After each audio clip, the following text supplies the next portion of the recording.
Dahulu majelis hakim akan mempertimbangkan hal-hal yang memberatkan dan hal yang meringankan diri terdakwa. Keadaan yang memberatkan. 1.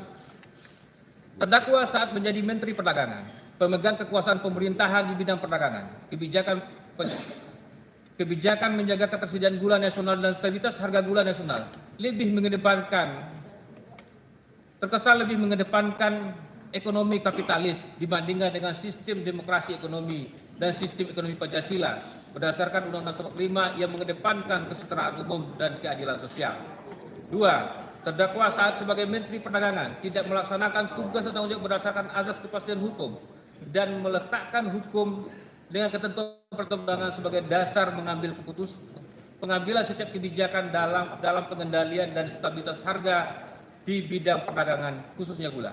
3. Terdakwa saat sebagai Menteri Perdagangan tidak melaksanakan tugas dan tanggung jawab secara akuntabel dan bertanggung jawab, bermanfaat dan adil dalam pengendalian dan stabilitas harga gula yang murah terjangkau oleh masyarakat sebagai konsumen akhir atau kebutuhan bahan kebutuhan pokok berupa gula kristal putih. 4. Terdakwa saat menjadi Menteri Perdagangan telah mengabaikan kepentingan masyarakat sebagai konsumen akhir atas gula kristal putih untuk mendapatkan gula kristal putih dengan harga yang stabil dan terjangkau. Harga gula kristal putih dalam tahun 2016 tetap tinggi. Januari 2016 adalah seharga Rp13.149 per kilogram dan Desember 2019 adalah seharga Rp14.213 per kilogram. Keadaan yang meringankan. Terdakwa belum pernah dihukum, terdakwa telah tidak menikmati hasil tindak pidana korupsi yang dilakukan, terdakwa bersikap sopan di persidangan, tidak mempersulit dalam persidangan. 4. Telah adanya penitipan sejumlah uang kepada Kejaksaan Agung pada saat penyidikan sebagai pengganti atas kerugian keuangan negara. Menimbang berdasarkan karena terdakwa dinyatakan terbukti secara sah dan meyakinkan, maka sesuai dengan ketentuan pasal 22, terdakwa terbebani untuk membayar biaya perkara. Menimbang pasal 2 ayat 1 Undang-Undang tentang Pemberantasan Tindak Pidana Korupsi dan Undang-Undang Nomor 46 Tahun 2009 tentang Pengadilan Tindak Pidana Korupsi dan Undang-Undang Nomor 8 Tahun 1981 tentang Hukum Acara Pidana serta peraturan perundang-undangan yang relevan.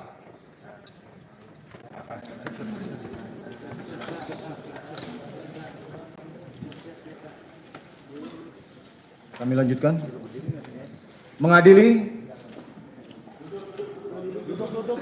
1. Menyatakan terdakwa Thomas Trikasih Lembong telah terbukti secara sah dan meyakinkan bersalah melakukan tindak pidana korupsi secara bersama-sama sebagaimana dalam dakwaan primer.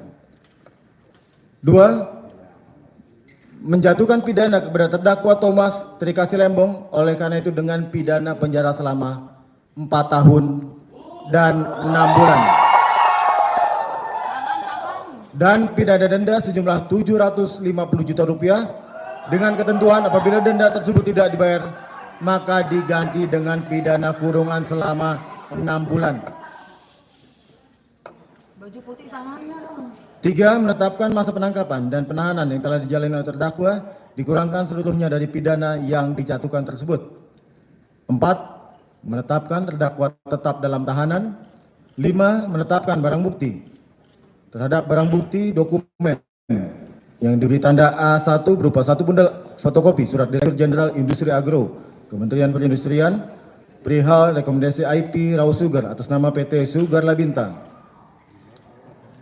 sampai dengan barang bukti QQ1 berupa 1 lembar fotokopi surat nota dinas nomor 24 Daglu dan barang bukti elektronik yang diberi tanda A1 sampai dengan barang bukti elektronik W2. Seluruhnya barang bukti dikembalikan kepada penuntut umum untuk dipergunakan dalam perkara atas nama terdakwa Tony Wijaya Eng. Terhadap barang bukti elektronik berupa 1 unit komputer tablet merek Apple jenis iPad Pro warna silver model number A2837 dalam kondisi terkunci. 2. 1 unit laptop merek Apple warna silver model number A26 81 dalam kondisi terkunci, barang bukti tersebut dikembalikan kepada terdakwa melalui penasihat hukumnya. 6. Menghukum terdakwa untuk membayar biaya perkara sejumlah Rp10.000. Demikian diputuskan dalam rapat musyawarah Majelis Hakim Pengadilan Tindak Pidana Korupsi pada Pengadilan Negeri Jakarta Pusat pada hari Selasa tanggal 15 Juli 2025 oleh kami Denny Ahsan Patrika SMH selaku Hakim Ketua Majelis, Purwanto S. Abdullah SMH dan Hakim ad hoc Alfi Setiawan SMH masing-masing sebagai hakim anggota.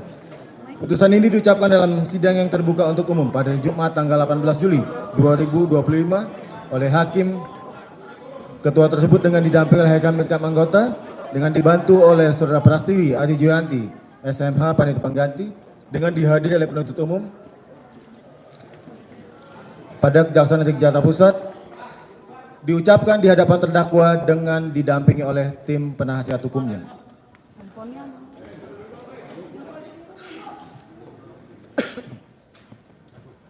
Baik, demikian terdakwa putusan atas diri saudara sudah dibacakan. Tolong tertib. Putusan mana yang menurut majelis adalah yang terbaik, ya. Namun demikian adalah hak terdakwa untuk menentukan sikapnya terhadap putusan tersebut, apakah menerima, menolak dengan mengajukan banding atau pikir-pikir. Silakan saudara untuk konsultasi dengan tim penasihat hukum. Atau sudah ada sikap? Yang mulia, tentunya kami butuh waktu untuk berunding dengan penasihat hukum kami. Baik, demikian. Kalau gitu pikir-pikir, kami anggap demikian ya, karena belum menentukan sikap. Demikian pula penuntut umum, karena jabatannya memiliki hak yang sama terkait dengan putusan, bagaimana sikap saudara? Kami juga akan pikir-pikir untuk mempertimbangkan putusan tersebut. Baik, dengan demikian dengan telah dibacakannya putusan perkara tindak pidana korupsi atas nama terdakwa Thomas Trikasih Lembong, maka sidang pengadilan tindak pidana korupsi pada Pengadilan Negeri Jakarta Pusat dinyatakan selesai dan ditutup. Terima kasih.